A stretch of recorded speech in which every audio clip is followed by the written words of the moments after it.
రాయలసీమకు జగన్మోహన్ రెడ్డి చేసింది ఏమీ లేదు, వినాశనం తప్ప ఒక్క అభివృద్ధి కార్యక్రమం కూడా చేపట్టలేదు అన్నారు మంత్రి డోలా బాల వీరాంజనేయ స్వామి.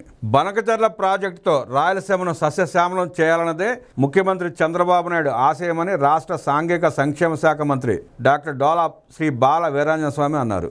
నంద్యాల జిల్లా కొత్తపల్లె మండలం దుద్యాలలో నిర్వహించిన సుపరిపాలనలో తొలి అడుగు కార్యక్రమంలో మంత్రి డోలా పాల్గొన్నారు. నందికొట్కూరు ఎమ్మెల్యే గిత్తా జయసూరితో కలిసి ఆయన గ్రామంలో ఇంటింటికి వెళ్లి కూటమి ప్రభుత్వం చేపట్టిన అభివృద్ధి సంక్షేమ కార్యక్రమాలను ప్రజలకు వివరించారు. ఈ సందర్భంగా మంత్రి మాట్లాడుతూ 5 ఏళ్ల వైసీపీ పాలనలో రాయలసీమకు ఏ మాత్రం న్యాయం చేయలేదని విమర్శించారు. అభివృద్ధి పేరుతో చూపించినది ఎడారి పరిస్థితి మాత్రమేనని, కూటమి ప్రభుత్వం బనకచర్ల ప్రాజెక్టును పూర్తి చేసి రాయలసీమను సస్యశ్యామలం చేయడమే లక్ష్యంగా పనిచేస్తోందని తెలిపారు. పులివెందులకు సైతం నీళ్లు ఇచ్చిన ఘనత ముఖ్యమంత్రి చంద్రబాబు నాయుడుదేనన్నారు. కూటమి ప్రభుత్వం ఎన్నికల సమయంలో ఇచ్చిన హామీలన్నింటినీ క్రమబద్ధంగా అమలు చేస్తోందని చెప్పారు. పెన్షన్లు పెంచాం, ఇంట్లో ఎంతమంది పిల్లలున్నా తల్లికి వందనం ఇస్తున్నామన్నారు. మహిళలకు ఏడాదికి 3 గ్యాస్ సిలిండర్లు ఇచ్చామన్నారు.